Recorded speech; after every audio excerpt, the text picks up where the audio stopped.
Jai Mother. Charanam Sharanam Ramambige, Charanam Sharanam Trayambage. From non-being, lead me to being. From darkness, lead me to light. From death, lead me to deathlessness. Tuesday, March 8th, dawned the day of my initiation. I had my bath early and also my prayers.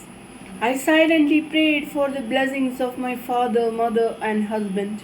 The day happened to be my mother's birthday, so it was an additional source of joy to me that it was on such an auspicious day I was going to have my initiation.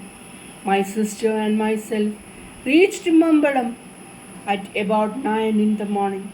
I had to wait for about a quarter of an hour. We sat talking to some ladies there. I was feeling very much excited, though I had no idea of what was going to happen. I saw Mother at the door and she beckoned me to follow her. It is with great humility that I venture to present an idea of initiation.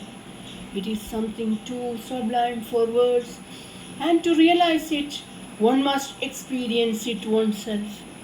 It partly lifted the veil from my eyes and revealed to me Mother in the fullness of her true stature. I invoke Mother to bless me to proceed.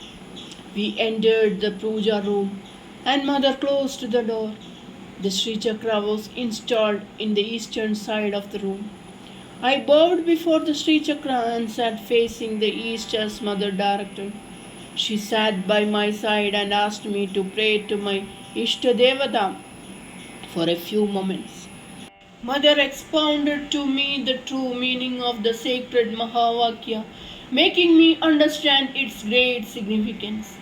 Mother then initiated me into the Mahavakya and gave the knowledge of how to turn the outer gaze inwards, and I was asked to repeat the mantra and meditate with closed eyes. A few seconds elapsed when I felt an inexplicable force vibrating within me. It made my mind soar high and a luminous path became visible before me. And as that self-same power led me through that shining path, an array of visions appeared on either side, heavenly visions of such beauty and splendor as my wildest imaginations or fondest dreams could never conceive. Higher and higher I was led. The luminous path became brighter and brighter until at last everything was merged into one glorious light. My wandering mind became steady and attained an inexpressible peace in the supreme glory of that divine inner light. How long I remained in that blissful state, I have no idea. I opened my eyes. I felt dazed and looked around, saw Mother seated beside me smiling. I cannot remember clearly all the feelings that was running through me at that time. My heart was full. Wonder, devotion, love all came swarming in. Tears were running down my cheeks for what I did not know. I knelt at the feet of Mother by dazed mind, seeing glimmerings of the supreme power in Mother. But even then, could I realize the immensity of the gift granted to me? As Mother told me later, sometimes the magnet fails to attract the iron at first sight because the iron may be covered with rust. When the rust is removed, like a bolt, the iron pieces rush to the magnet.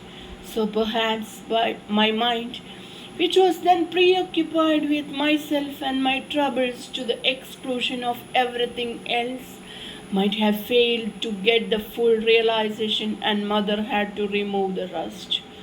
Mother then proceeded to advise me on my future life as her disciple and also explained to me the fundamental principles of her teaching, which is meant for the benefit of all mankind and should become part and parcel of a disciple's life.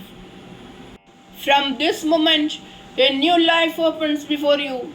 Now that you have taken shelter under me, the past bad karmas of many births are annihilated, burned away in the fire of my divine knowledge. From now on, in every thought, word, and deed, you should try to better yourself. Bear in mind that all your future actions, good and bad, come to me. So try your utmost to do good always and justify my trust on you. It is the only dakshina you can give me. Do not find fault with anybody, nor speak ill of another. Try to be truthful always. But in speaking truth, great care should be taken to see that no one else is hurt. But in truth, there is no place for himsa, so always try not to wound the feelings of others. You should cultivate equilibrium of mind, neither to be overjoyed nor to be depressed. Surrender yourself to God and accept whatever that comes suddenly with abundance in the divine will. Thus peace will come to the restless mind. You must try to gain control over the 6 passions which abide in the chitta. Have this faith that with my help, which will always be with you, you will find all your good undertakings made easier for you to fulfill. Yours is grihasthashrama dharma, so you must always be fully aware of your duty. Padibhakti itself is the great means to attainment of that highest spiritual awakening. Your spiritual edifice must be built upon Padibhakti. There is nothing greater for a woman than that. Worship your husband as the living God.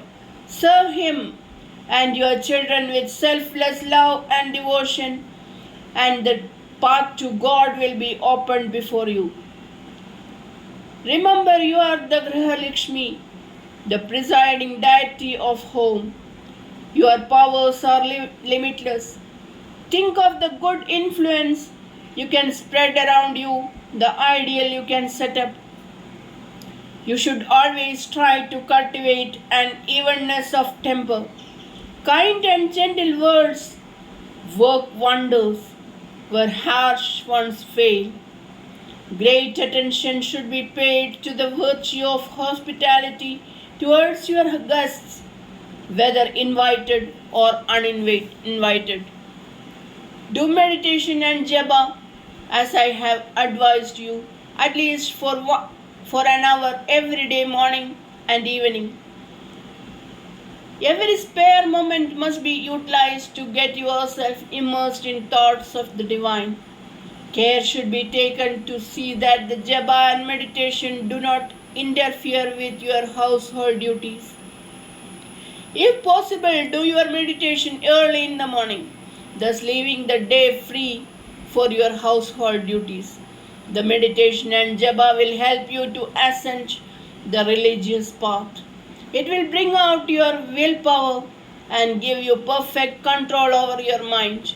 Have faith that I am always before you, behind you, around you, ever helping you in this noble endeavor. My love is the Vajra Panjaram which surrounds you and protects you. This was the gist of her discourse. My whole being felt uplifted. My thoughts rose to great heights, fired by the illuminating words of Mother. A silent prayer rose up in my heart to make me worthy of this great trust, to give me strength to follow all the teachings of Mother. I rose to my feet and prostrated before Mother. Not only my body, but my heart and soul lay prostrate at those hallowed feet. Charanam Sharanam Ramambige, Charanam Sharanam Trayambage. Jai Mother.